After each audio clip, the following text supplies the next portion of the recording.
नमस्कार, मी विनायक कामठेकर, दैनिक माहिती संपादक, नांदेड।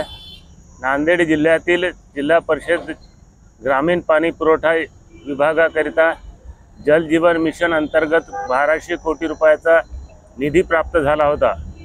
या निधीचा उपयोग वर्षभरामध्ये करून सर्व ग्रामीण भागाला पाणी पुरवठा व्हावा अशी योजनेचे उद्देश होते।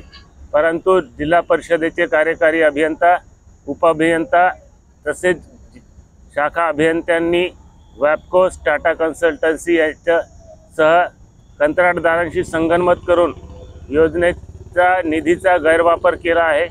त्यामुळे आज या उन्हाळा सुरू असतानाच ग्रामीण भागामध्ये प्रचंड पाणी टंचाई निर्माण झाली आहे।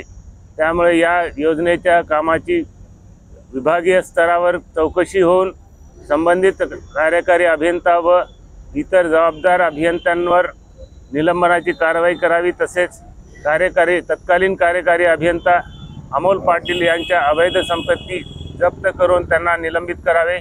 या मागणीसाठी आम्ही 13 मे 2025 पासून विभागीय कार्यालय छत्रपती संभाजीनगर येथे आमरण उपोषण सुरू केले आहे। याबाबत लवकरच चौकशी समिती जर नेमली नाही तर हे आंदोलन शेवटपर्यंत आमरण राहणार आहे। धन्यवाद। काय निवेदन वगैरे दिले तुम्ही आज? 1 वर्षभरापासून या विषयावर पाठपुरावा चालू असून यावर केवळ थातुरमातुर काय उत्तरे दिली जात आहेत, परंतु ठोस काही कारवाई केली जात नाही।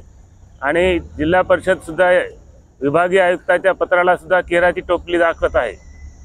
मागणी पूर्ण नाही झाली तर नंतर आमची मागणी पूर्ण न झाल्यास आमरण उपोषण चालूच राहील आणि शेवटपर्यंत ते चालू राहील। आणि याबाबत शेवटी आम्हाला मुंबई आणि दिल्लीपर्यंत सुद्धा जाऊन आंदोलन करण्याची तयारी आहे। पूर्ण नाव सांगा। मी विनायक किशन कामठेकर, दैनिक माहिती संपादक, नांदेड।